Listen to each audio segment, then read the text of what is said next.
दोस्तों, साक्षी नाम की एक लड़की होती है जिसकी उम्र वही करीब 23 वर्ष होती है। साक्षी की उधर शादी हो चुकी होती है। शादी होने के बाद में साक्षी जो है अपने पति का इंतज़ार ही कर रही होती है। बट साक्षी को ये बिल्कुल भी नहीं पता था कि आखिर हमको जो है 2 लाख रुपए से गांव के ही जो हैं प्रधान जी हैं वो खरीद चुके हैं। कुछ देर बाद जब साक्षी का पति आता है और बताता है कि बस पैसे की ही तो बात है, एक रात की ही तो बात है, 2 लाख रुपए जो है प्रधान जी दे रहे हैं, यानी कि सरपंच दे रहा है, और तुमको जो है एक रात ही उनके घर पे रहना है। तो पहले तो जो साक्षी होती है हैरान हो जाती है, आखिर कैसा ये व्यक्ति है कि हमको जो है एक रात के लिए, यानी कि पहली सुहाग रात जो है मनाने के लिए गाँव के सरपंच के पास भेज रहा है। बट उसके भी जो मन में होता है, साक्षी के भी मन में लालच आ जाता है और कहती है चलिए ठीक है, जब पति को हमारे कोई दिक्कत नहीं है तो मुझको क्या दिक्कत। फिर वो जो है सरपंच आता है और सरपंच उसकी जो पत्नी यानी कि साक्षी को लेकर के वह अपने जो है घर पे चला जाता है। फिर घर पे जाने के बाद यानी कि अपने भी कपड़े उतार देता है और साक्षी के भी। फिर 1 घंटे तक ऐसे ही बात करता रहता है। उसके बाद में वो मतलब जो है उसके साथ में शारीरिक संबंध बनाता है। 2 बजे तक दोस्तों वो शारीरिक संबंध बनाता है। जब वो परेशान थक जाता है तो वहीं पे लेट जाता है, और उसके बाद में जैसे ही सुबह होती है तो साक्षी जो है वहाँ से जो है निकल करके अपने घर आ जाती है। और उधर जो है जब सुबह 8 बजता है तो लोगों को मालूम होता है कि सरपंच जो है आखिर उठ क्यों नहीं रहे हैं। और जब लोगों को मालूम होता है ये कि सरपंच जी की जो है संदिग्ध मौत भी हो चुकी है, तब लोगों के मन में खलबली मच जाती है कि आखिर जो है इसका रीज़न है तो क्या हुआ, कैसे मरे। दोस्तों, ये जो कहानी है बहुत ही मार्मिक कहानी है, और इस कहानी के माध्यम से आप लोगों के जीवन में एक बहुत बड़ी सीख भी मिलने वाली है। इसलिए हमारी रिक्वेस्ट भी है कि ये कहानी जो है पूरी अंत तक ज़रूर देखिएगा। अगर इस चैनल को अभी सब्सक्राइब नहीं है तो चैनल को भी सब्सक्राइब कर लीजिएगा, और एक प्यारा सा कमेंट जरूर करिएगा कि ये वीडियो कहाँ से देख रहे हैं। तो चलिए डायरेक्टली चलते हैं इस सच्ची घटना की तरफ। यह सच्ची घटना होती है मध्य प्रदेश के एक छोटे से गाँव से। उसी गांव में एक छोटा सा परिवार होता है। परिवार के मुखिया का नाम होता है राधेश्याम। राधेश्याम जो होता है वो 3 लोगों का परिवार होता है। उसकी पत्नी और इसकी जो 10 साल की लड़की होती है जिसका नाम होता है साक्षी। दोस्तों, राधेश्याम जो होता है वो बहुत ही गरीब परिवार से होता है। वो दूसरे के खेतों में खेती मजदूरी यही सब काम करके अपना घर का पालन पोषण किया करता था। एक दिन जब राधेश्याम जो होता है वह दूसरे के यहाँ मजदूरी कर रहा होता है, और उसी समय जो है उसकी पत्नी साक्षी से बोलती हैं कि साक्षी, तू अपने पापा को जो है खाना देकर आ जा। और उसके बाद में जो है वो जो साक्षी होते हैं खाना लगा करके और अपने पिताजी को जो है देने के लिए जा ही रही होती है, क्योंकि उसके जो पिताजी होते हैं दूसरे गांव में काम कर रहे होते हैं और वो काफ़ी गांव दूर भी था। इसीलिए साक्षी जब वहाँ से गुजरती है, जा रही होती है, तो एक जंगल पड़ता है। उसी जंगल में जो है क्रॉस करके निकलती है और अपने पिताजी को जो है वो खाना देती है और वापस रिटर्न आ ही रही होती है। फिर गांव के जो जमींदार होते हैं 3, वो उसकी नज़र साक्षी के उस पर पड़ती है, तो वो एकदम से दंग रह जाते हैं, हैरान हो जाते हैं, और वो जो है उस पर मोहित हो जाते हैं। दोस्तों, वो जो है सुनसान जंगल पा करके साक्षी को जो है वहाँ पे दबोच लेते हैं, और उसके बाद में एक सुनसान जंगल में उसको ले जा करके वो बारी बारी तरीके से मिल करके उसके साथ में वो हैवानियत करते हैं कि जो आप लोग कभी सोच भी नहीं सकते। दोस्तों, साक्षी जो है अभी 10 साल की ही लड़की थी, फूल कोमल जैसे, और वो फिर जो है वो चलने को नहीं हो रहा था उसको, बट वो कैसे भी करके वो घर तक आई, और फिर वो सारे जो है जो उसके ऊपर बीती वो अपनी माँ से बताया। और जैसे ही उसकी माँ ने मतलब ये सारी बातें सुनी तो बहुत ही हैरान हो गई, और फिर तुरंत जो है वो अपने मतलब जो है अपने पति को बुलाया, और वो दोनों लोग जो है फूट फूट कर रोने लगे और कहने लगे आखिर अब हम क्या कर सकते हैं।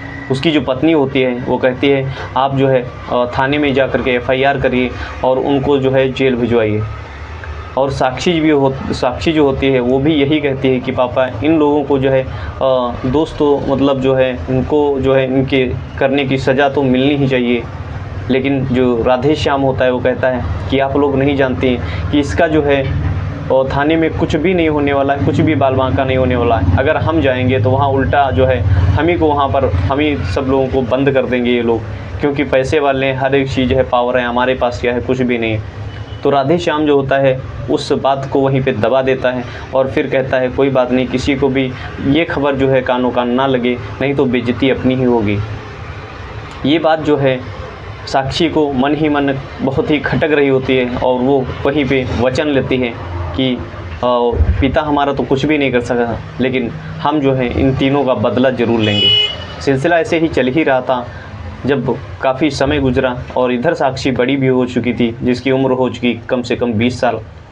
तो साक्षी जो है इधर जो है जो राधे श्याम होता है वो भी मन ही मन सोचने लगता है क्यों ना जो है हम अपनी लड़की की शादी कर दें। लेकिन उसके पास कोई ऐसा लड़का नहीं था कि आखिर जिसके साथ में साक्षी की शादी करे।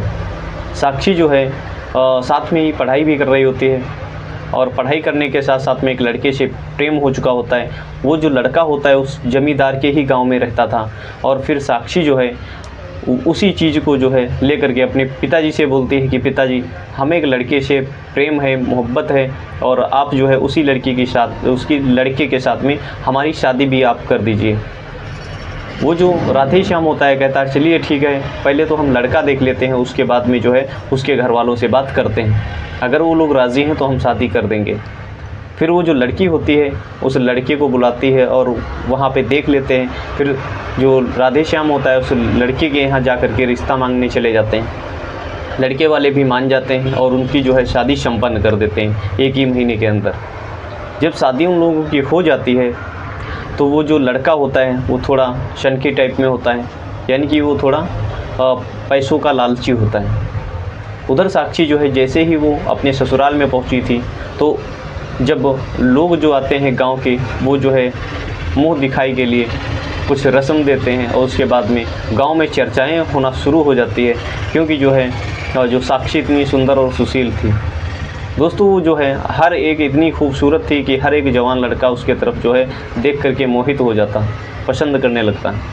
जैसे ही वो मतलब जो है अपने ससुराल जाते हैं तो जो गांव की जो औरतें हैं वो देखती हैं तो उसकी चारों तरफ चर्चाएं ही होने लगती हैं कि आखिर जो है फलाने की जो बीबी है वो बहुत ही खूबसूरत है। ये जब खबर जो है गांव की ज़मींदार के पास पहुंचती है तो वो मन ही मन ये सोच रहा होती है कि आखिर जो है हमारे पास से चाहे जितना भी पैसा चला जाए, हम जो है इसको एक रात के लिए पाना चाहता है। फिर वो जो है वो ठान लेता है और तुरंत वो अपनी गाड़ी उठाता है और उसी के यानी कि साक्षी के जो पति होता है उसके पास आ जाता है और उसको जो है पैसे का लालच देना शुरू कर देता है। वो कहता है कि हम तुम्हें मुँह मांगी रकम दूंगा और तुम अगर चाहो तो तुमको 2 लाख भी रुपए देने के लिए तैयार हूँ, बट जो है सुहाग रात जो है पहले हम मनाएंगे और ये जो तुम्हारी जो बीबी है वो हमारे ही घर पे जाएगी। दोस्तों उसके जो वो काफ़ी गरीब भी लड़का था और पैसे का लालच भी था, वह जब मान जाता है और घर पे आता है साक्षी को ये सारी बातें बताता है तो साक्षी भी जो है पहले तो मना कर देती है, लेकिन उसके बाद में उसके मन में कहीं पैसे का जो है उसके मन में भी लालच आ चुका होता है और कहता है चलिए ठीक है, एक ही रात की तो बात है। वो जो साक्षी राज़ी हो जाती है और फिर उसी सरपंच के साथ में चल देती है, उसके गाड़ी पे बैठ लेती है और उसके घर पे चली जाती है। घर पे जाने के बाद में जो सरपंच होता है उसको नाश्ता पानी कराता है और उसके बाद में वो दोनों 1 घंटे तक बात करते हैं। काफ़ी रात हो चुकी होती है। उसके बाद में वो जो प्रधान होता है यानी कि गांव का सरपंच, वो उसके साथ जो एक एक करके कपड़ा उतारना चालू कर देता है। साक्षी भी जो है उसकी जो है हाँ में हाँ करता है, यानी कि वो भी जो है उतनी ही उत्तेजित थी जितने कि सरपंच। वो दोनों जो है उस रात में इतनी ज़ोरदार तरीके से संबंध बना रहे होते हैं कि मानो कि उसकी जान निकल रही। साक्षी जो है बार बार मना कर रही होती है कि आप मुझे छोड़ दीजिए और मुझे जो है काफ़ी दिक्कत हो रही, परेशानी हो रही, लेकिन वो जो सरपंच होता है वो उसे कहाँ छोड़ने वाला था। दोस्तों वो जो है रात के 2 बजे तक ये सब काम करते हैं। उसके बाद में जब थक जाता है तो वहीं पे लेट जाता है। सुबह जैसे ही होती है तो साक्षी जो है 6 बजे ही वहाँ से निकल चुकी होती है और निकल करके अपने घर पे आ जाती है।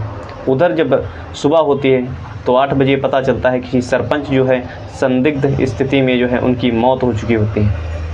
जब ये खबर जब गाँव वालों को मालूम होती है तो तुरंत जो है पुलिस को कंफर्म कर दिया जाता है और जब पुलिस आती है वहाँ पर तो पता चलता है कि आखिर इनकी मौत हुई है तो कैसे हुई। तब पुलिस छानबीन करना चालू कर देती है कि आखिर जो है सरपंच के जो करीबी होते हैं उनसे पता करना चालू कर देते हैं कि आखिर जो है इनके साथ में कौन कौन रहता है, कौन आखिर हुआ इनके साथ क्या है। तब लोगों के द्वारा मालूम होता है कि जो सरपंच है वो फलाने की बीबी को एक रात रखने के लिए 2 लाख रुपए दिए और लास्ट रात जो है उन्हीं के साथ में व्यतीत किए। जब ये पता पुलिस वालों को मालूम होता है तो तुरंत जो है लेडीज पुलिस को बुलाते हैं और उनको कॉल डिटेल निकालते हैं, फिर लोकेशन भी सर्च करते हैं और जो है साक्षी को जो है वहाँ पे तुरंत जो है उसको अरेस्ट कर लेते हैं। उधर जो है जो डेथ बॉडी जो होती है वो जो है चली जाती है पोस्टमार्टम के लिए। पोस्टमार्टम में रिपोर्ट यही आती है कि जो है इसकी मौत जो है कोई नशीला पदार्थ यानी जहर दे करके हुई है। फिर पुलिस वालों को शक और भी ज़्यादा हो चुका था कि आखिर ये सब काम साक्षी का ही हो सकता है। साक्षी पहले तो बिल्कुल भी बताने के लिए मना कर रही होती है, लेकिन जब उसके ऊपर काफ़ी प्रेशर पड़ता है, दंडित की जाती है, तब वो जो है बताने लगती है, वो सारी सच्चाई बताने लगती है कि आखिर जो है 10 साल पहले हमारे साथ इन तीनों लोगों ने मिल करके, तीनों लोग ज़मींदार मिल करके हमारे साथ एक बहुत बड़ा घिनौना काम किया था, जिसकी सज़ा जो है हम उन दोनों को तो दे ही चुकी थी और फिर ये बंदा लास्ट में बचा था। हमारे जो पिताजी होते हैं, हम वो सारी जो है बात हम अपने पिताजी को बताते हैं, लेकिन हमारे पिताजी तो नामर्द होते हैं, वो तो ये सारी जो है बात जो है छिपा लेते हैं और हमको भी दबाने के लिए बात करते हैं। लेकिन हम ठान लिए थे उसी दिन कि इन तीनों का है, इन जो जुल्म का बदला हम ज़रूर लेंगे। जब दोस्तों ये सारी सच्चाई जो है पुलिस वालों सुनते हैं तो वो भी हिल जाते हैं और मन ही मन सोचते रहते हैं कि आखिर इस लड़की में कितना दम है, कितना पावर है। कुछ तो दोस्तों जब समाज में कुछ लोगों को जब मालूम होता है तो कुछ तो उसकी तारीफ़ करते हैं, कुछ शाबाशी करते हैं और कुछ जो है उसको दोष भी देते हैं कि एक लड़की को, एक औरत को जो है खुद पर मतलब जो है और जिम्मेदारी नहीं लेनी चाहिए, क्योंकि पुलिस है, कानून है। दोस्तों आप लोगों की क्या राय है कमेंट में ज़रूर बताइएगा कि जो साक्षी है वो इन तीनों ज़मींदारों को मार करके सही किया या गलत किया, कमेंट बॉक्स में ज़रूर बताइएगा। ऐसी ही वीडियो इंटरेस्टिंग देखने के लिए चैनल को सब्सक्राइब कर लीजिएगा। अपना और अपने परिवार का ख्याल रखिएगा। और हमारा इस वीडियो कहानी सुनाने का मतलब किसी भी दोस्त को दिल या ठेस पहुँचाना नहीं है, समाज में हो रही घटित घटनाओं को आप लोगों के सामने लाना है। तब तक मिलते हैं नेक्स्ट वीडियो में। जय हिंद, जय भारत।